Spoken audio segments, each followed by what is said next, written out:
అంజనాద్రిపై సంతతి కొరకై అహోరాత్రములు తపస్సు చేసే వానర కేసరి కేసరి కులసతి కడుపు పట్టగా జనించినాడొక అసమాన బలోద్ధతుడు సంయుతుడు అంజనాసుతుడు పవననందనుడు.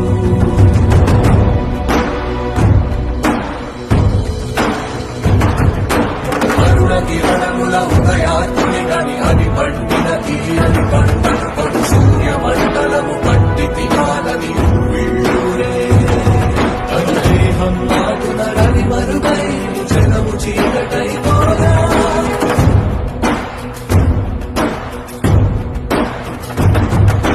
అది అమరేంద్రుడు గమనించి తన ఐరావత మదిలోరించి ఆంజనేయుని సమీపించి తన వజ్రాయుధము